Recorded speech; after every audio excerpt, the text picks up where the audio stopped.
Good morning friends, आपका स्वागत है हमारे YouTube channel learning point with Abhishek में।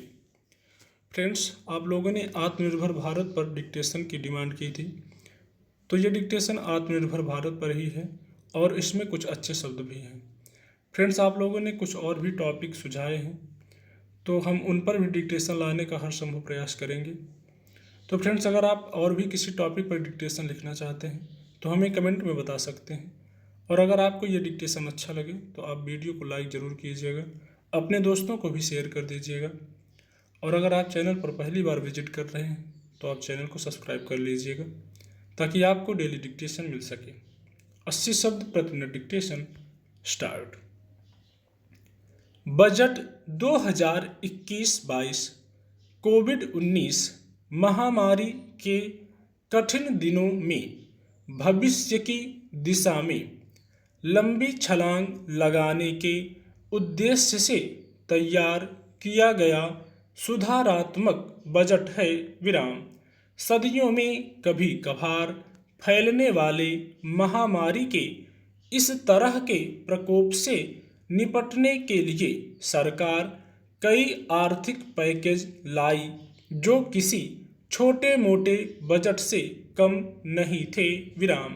बजट में विकास की गुंजाइश रखकर क्रमशः आगे बढ़ने के दृष्टिकोण पर आधारित बजट बनाने की बजाय इस बार सरकार गंभीर वित्तीय चुनौतियों के बावजूद भारत को 2024 तक $5 ट्रिलियन की अर्थव्यवस्था बनाने और आत्मनिर्भर भारत के दोहरे लक्ष्य को प्राप्त करने के लिए कमर कसे हुए थी।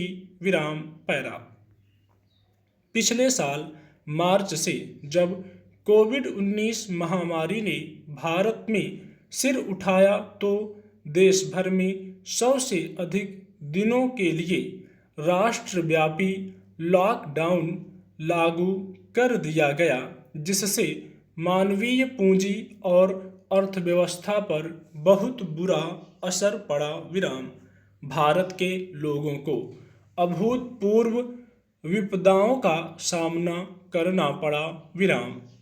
सरकार महामारी और उससे उत्पन्न स्थिति पर गहरी निगाह रखे थी और उसने भारत की जनता और अर्थव्यवस्था पर महामारी के असर की रोकथाम और इससे निपटने के लिए एक के बाद एक क्षेत्र से दूसरे क्षेत्र और एक उपक्षेत्र से दूसरे उपक्षेत्र में चरणबद्ध तरीके से कार्रवाई की।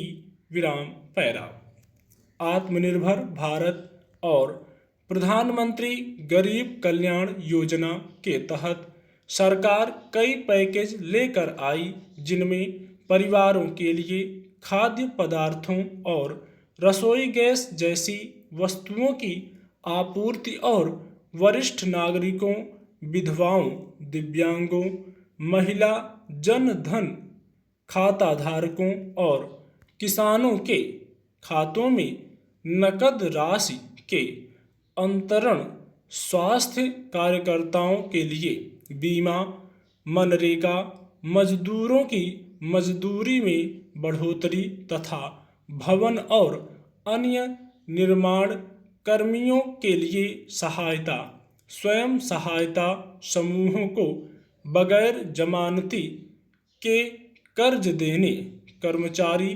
भविष्य निधि अंशदान में कमी करने, सीमांत किसानों के लिए रोजगार के अवसर जैसे राहत उपाय शामिल थे।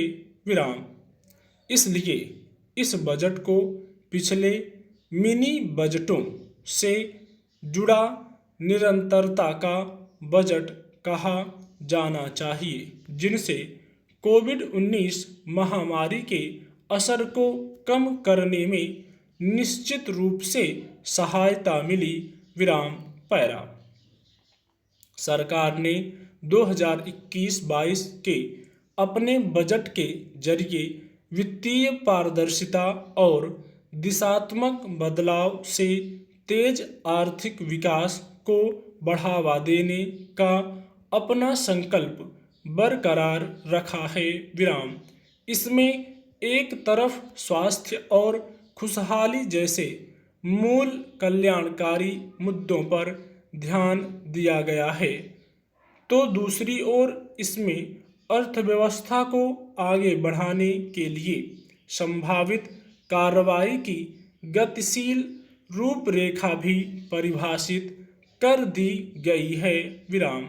इसके अंतर्गत विनिवेश, सार्वजनिक क्षेत्र के 2 बैंकों और एक सामान्य बीमा कंपनी का निजीकरण, परिसंपत्तियों का मौद्रीकरण, पूंजीगत परिसंपत्तियों का निर्माण, रोजगार और मांग बढ़ाने के लिए बुनियादी ढांचे में जोरदार निवेश की बात कही गई है। विराम।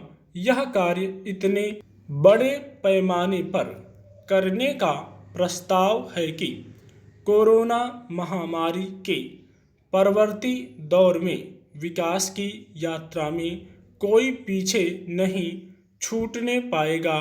विराम। पैरा। बजट में आर्थिक विकास का सिलसिला फिर से शुरू करने के लिए सरकार की रणनीति तैयार की गई है और निजी क्षेत्र की रचनात्मक भूमिका की परिकल्पना की गई है। विराम। बजट में मौद्रीकरण के जरिए